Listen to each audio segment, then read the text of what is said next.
Hi, my name is Rita Jackson, but I love it when people call me Jasmine's mom, and I'm actually a donor mom.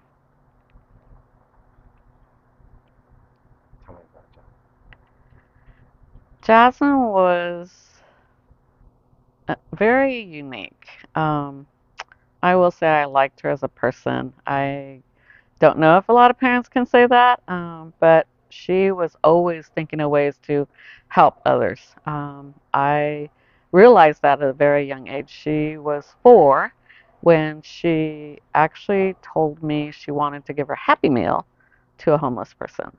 And she could read at 4, so when she read the sign of this gentleman standing on the side of the road, she's like, "Mommy, that man's hungry." And I look over and his sign said, "I'm hungry." And she said, "Can I give him my Happy Meal?" So I rolled the window down and I waved him over and I motioned to the back seat and he looked back there and he seemed like as if he didn't see her. She was very small. And he looked at me again and I said, "No, she wants to give you something." And she reaches out with her hand and gives him the Happy Meal bag. And as we're getting ready to drive off, she says, "Mommy, can you give him my juice too?" And I was like, "Sure." And I handed it to him. And as I drove away, I looked in the rearview mirror, and this poor man is just standing there like, what just happened? You know, she barely looked 4, so so seemed surprised. But at that point is when I already knew. It's like this little girl already has that compassion for others, and it just grew from there.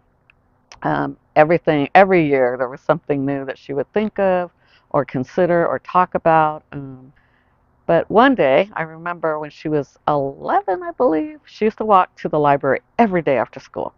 Every day from her middle school down, just down the street, she'd go, and they had a uh, group for the young kids to hang out together. But she always read. That was her thing. She loved to read. But there was a satellite office of, um, I forget what it is, Press Enterprise, the newspaper out our way. And she stopped in there one day and she got one of the old papers because they always keep like yesterday's newspaper. And she said, "Mom, I actually asked them, what do you do with these old newspapers?" And they said, "Oh, someone comes and gets them and takes them back to the main office in Riverside and we just recycle them." And she said, "Mom, I thought about that." She says, "And I thought, why wouldn't they do something better with them?" So she walked into that office weeks later and asked them, "Why can't you just drop them off? We have a couple of places where homeless people can go, shelters and places that they go where they can get help and clothes." She says, "I know they're right near here." She says, "My mom's taken me there." She said, "Can't you just drop them off there?" And she said that the man said, "That is a great idea." And then she told me, "By the way, Mom," she says, "I went by there the other day and they said they were starting to do that, that they were dropping them at those homeless shelters." And that was when she was 11. And when she was 13, 14, she wanted to just volunteer at a camp for the inner city kids. Most of them were on camperships. They did not pay to go to camp. And I thought that was amazing. And so I actually sent her there. She didn't know that she was going to a camp with children that were less fortunate than her. But once she went, her eyes were open to how little they had, what they were missing, what they didn't have.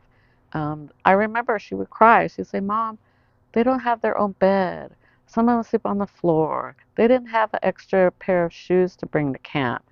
And by the second or third time she actually went to that camp, she was packing a separate suitcase full of clothes and shoes and things that she could give to them. So by the time she was 17, she became a junior counselor at that camp. She actually ended up spending her summer donating her time to be with those kids. And when she turned 18, she became an actual counselor. She got paid to do it at that point, but she still wanted to spend her summer there. So before she left for college, she went ahead and spent her time there.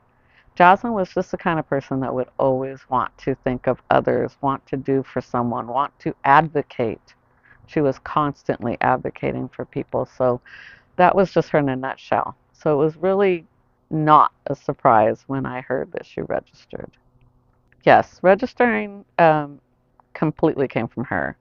Um, as I'm always saying to people, she would come up with these things that she wanted to do, and she'd say, by the way, Mom, this and that and the other. So I never found out till after the fact. However, when she registered, it was on her 17th birthday. She went to get her driver's license. She went ahead and evidently passed the test because she came straight home and she wanted me to know. She was so excited that she said she needed to tell me that she had registered to be a donor. And I just thought that was very mature for a 17-year-old. So I had to ask her, what made you decide to do that? And her answer is so pure and so honest. She said, Mom, when my time comes, I don't need my body. So why wouldn't everybody register? Why do people not register? And I said, that's a very good question, Jess. So for the next 3 years, she was advocating. She was looking up what it meant to be a donor, how many people are waiting for a life-saving organ. She'd come up with these facts, and I was like, obviously she researched it. Mom, did you know? And okay, I didn't know that. I'm registered. I had registered when I was a teenager, but to know that my daughter went that extra step and wanted to know the information and what that meant. And she told everybody that she registered. She was part of a group at high school. She started a club. She was in band all 4 years. So she was around a lot of kids all the time.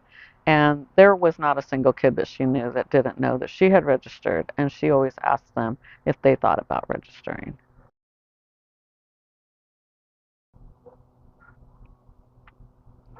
So that day,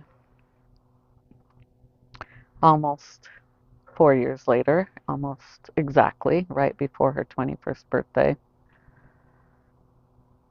she had emailed me when I was at work telling me that she was having problems breathing. She figured her asthma was bothering her. Since it was April, allergy season, and we're both asthmatic, she said, I think I better go to the doctor's. Something doesn't seem right. And I had thought about that because for a couple of days she had been fighting with her asthma. She'd been struggling. When I got home from work, I was sitting on the couch, and she had called me and said that she was on her way home. Her and her grandma had had dinner together. And she walked into the house and she sat on the couch next to me. And the moment she sat down, I was like, oh my gosh. I said, Jess, what did the doctor say? And she could barely get the words out. She was like, Mom, he says it must be my asthma, and he gave me a new inhaler. But it wasn't but maybe 5 minutes, 6 minutes into this that I thought to myself, this is not her asthma. She's gasping for those words. And just as I started to panic and thought, I need to rush my baby to the hospital, her eyes got really big and she took this big gasp and she collapsed in my arms as she said, help me, Mom. Those were her last words. Mom was her last word.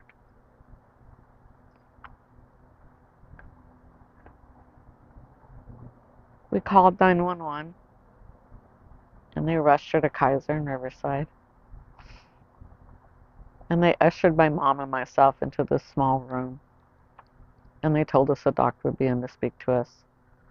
When the doctor came in, he was telling us that they had no idea why she stopped breathing. And I know that was explaining what they had tried, but all I was stuck on is that my child was still not breathing. He asked me if I wanted to see her, and I said yes. And when I walked into that ER, I could not believe how many people were rushing around trying to save her. What what stuck in my mind was that it was 8:47 p.m. on Thursday, April 25th of 2013, when I was holding my child's lifeless body. And as the doctor's talking, I can see the clock in the ER, and it was way too long for her to be without oxygen. And I knew my daughter would not want to survive like that. I knew that her quality of life would be so minimal. So right before the doctor said there was nothing more they could do, I told him they could stop. And he said, "Are you sure?" And I said, "Yes." And I heard him say, "It's okay, we can stop." But everybody was still rushing around, still frantically trying to help her. He had to walk over to those people and actually say, "It's okay." The mom says, "It's okay, we can stop." One by one, they started leaving the room, and I could tell that they were visibly shaken. It really did bother each one of them that there was this 20-year-old girl who, for what reason, stopped breathing. One woman, I know she had to have been a mom because she walked up to me, kind of grabbed my arm with a tear in her eye as she walked out the door.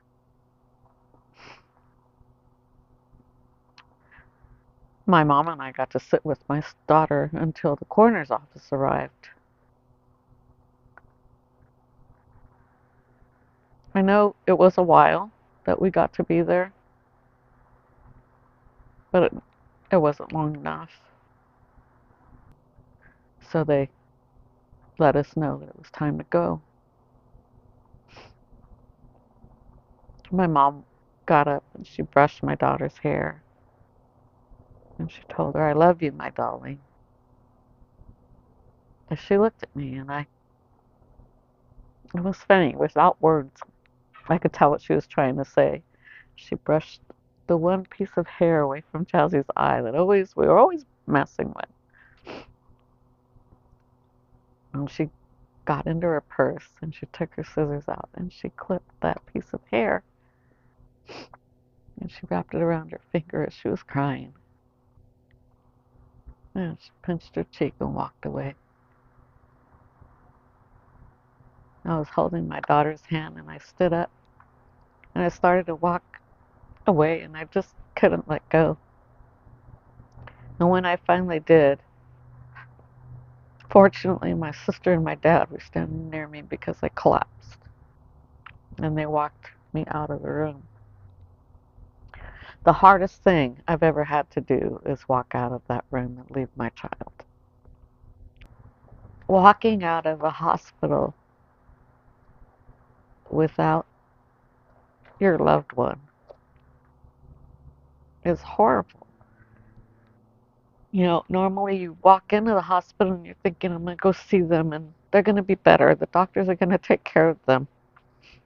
And you're so hopeful that they'll be home soon. But when they don't make it and you're walking away from that hospital, it's just so horrible. It's like the whole world stops. It literally stops. And everything goes very dark.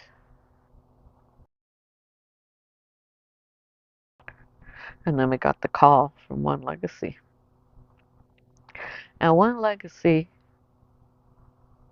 I can't believe those people that make the calls because they're so compassionate. You can hear that compassion over the phone. You can sense that they sincerely mean they're sorry. My sister had to take the phone. I couldn't continue the call.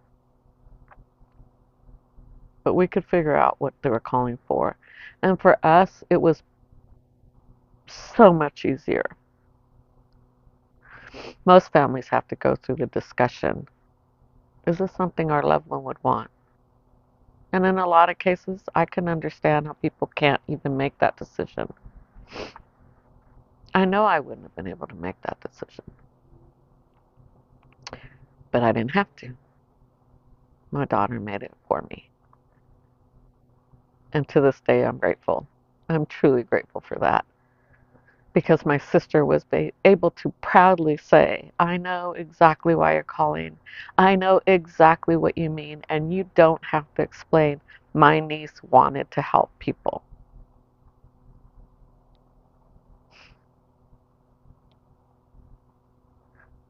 I know that they were able to recover quite a bit, but we had no idea when that happened. There was no delay in what we wanted to do for my child. By the time we got ourselves together and got to a mortuary and decided what we were going to do and give them the information to the hospital, they were able to go and get my daughter. They didn't skip a beat. I still don't know when that happened, but it was nice to know that it didn't cause any delay for us. There wasn't a moment that went by that I didn't think of her. And the pain was so intense. You could almost, I could feel my heart breaking into a million pieces.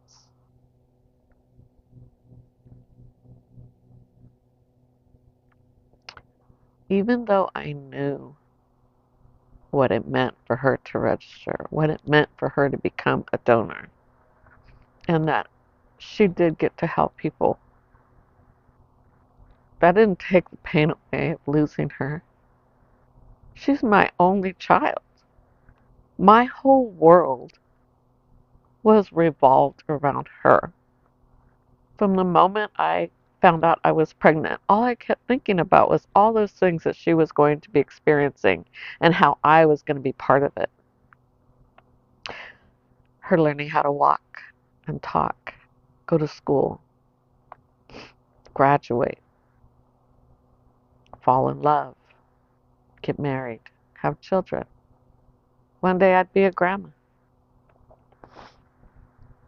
All that was gone in that one moment.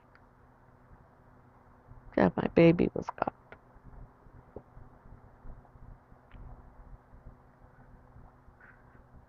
So on her second anniversary exactly, when I woke up that morning, I didn't say I want to be with my baby. I actually said, I can't take this pain anymore. I can't. I can't go on. I walked out of my room and I stood at the kitchen counter and I was thinking,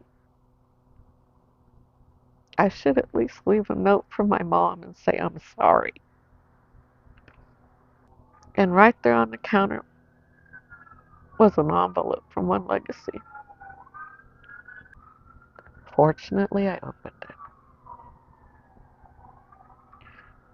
I had to read it twice because I thought this isn't real. This can't be happening. I dropped to my knees as I'm reading it that second time. And I said, thank you, God, and thank you, Jess. It was the first letter I'd received from one of her recipients. It was an 18-year-old girl who had torn her ACL running track for her high school. And she actually received her gifts right after my daughter passed. But she said she waited because she wanted to be able to tell us that she was fully recovered, even though the doctors never thought she'd be running track again. She said, I want you to know that I'm on the varsity track team, getting ready to graduate. She says, but my parents want you to know that because of your loved one, I received a college scholarship, and I wouldn't have been able to go to college without her.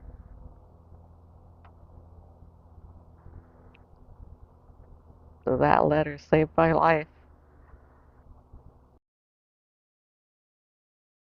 There wasn't much of her left anywhere. And it broke my heart to think she never got to achieve her goal of helping others. My daughter was about to get her bachelor's.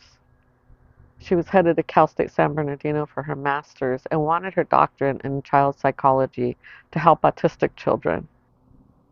That was her way, she said, of being able to help. And she didn't get to do that. And all I kept thinking was, no one knows how amazing she was. But that letter changed everything. That letter let me know that not only did Jazzy help someone, but a total stranger was thanking her.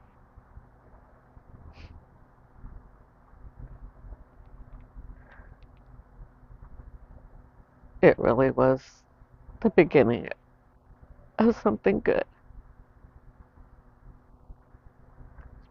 From then till now, it's just helped a lot to know how much she's helped other people.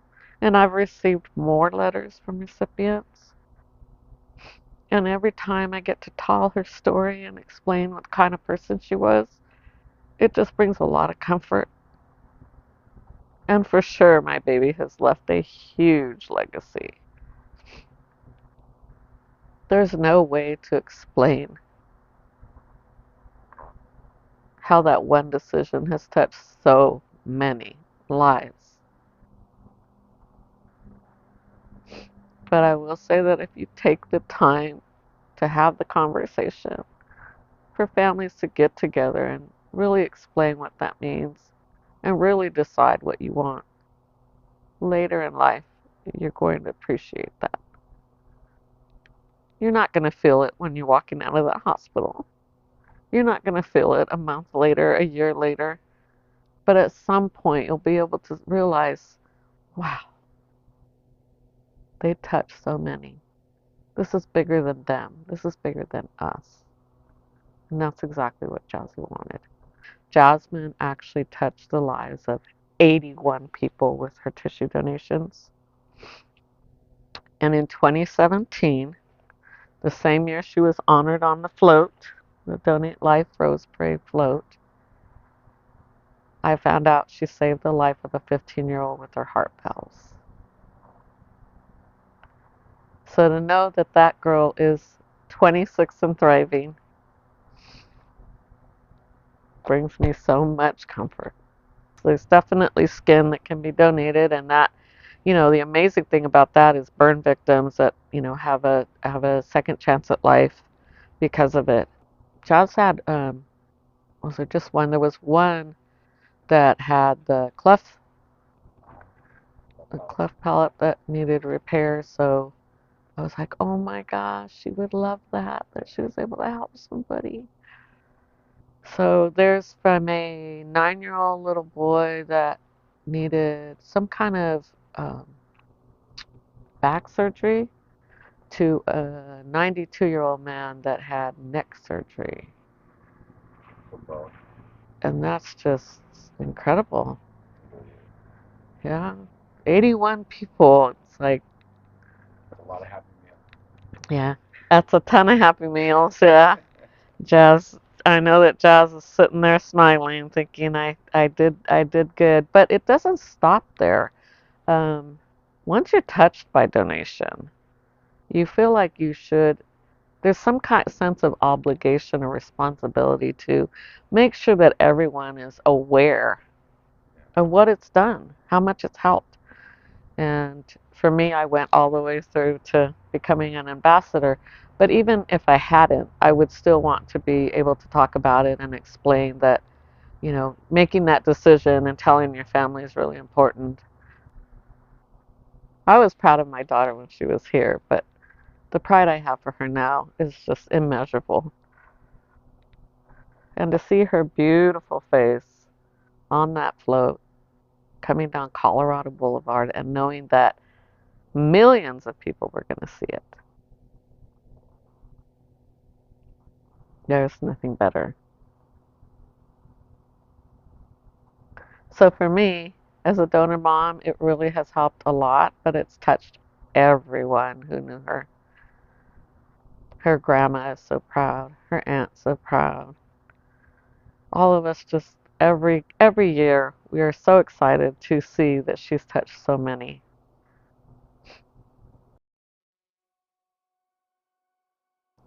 So I can't say enough how important it is to think about that decision.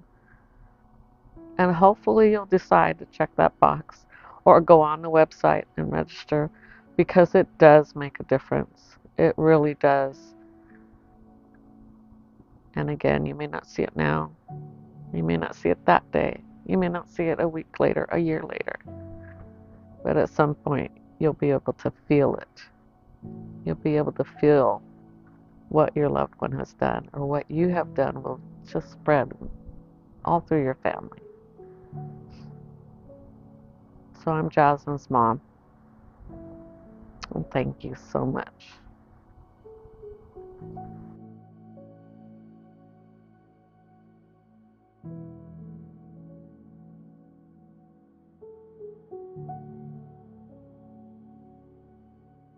So as an ambassador for One Legacy, they give us an opportunity to apply to have our loved one featured on the Rose Parade float. So in 2017, Jasmine was honored with a Florograph, and they are so amazing in including the families from the beginning. Once they announce that your loved one's been chosen, then there's a first look where you get to go to the float and just see what they've done with your Florograph if you can't make it yourself. But I fortunately got to actually create it since I'm here locally. Jazz, for example, her hair is made out of coffee, and it took 3 different textures to create the curls. So you take coffee grounds and you're going to grind them up, and you're going to grind them a little finer and a little finer, so that way it shows different textures. Um, the lips are cinnamon, and that twinkle in her eye is 1 grain of rice.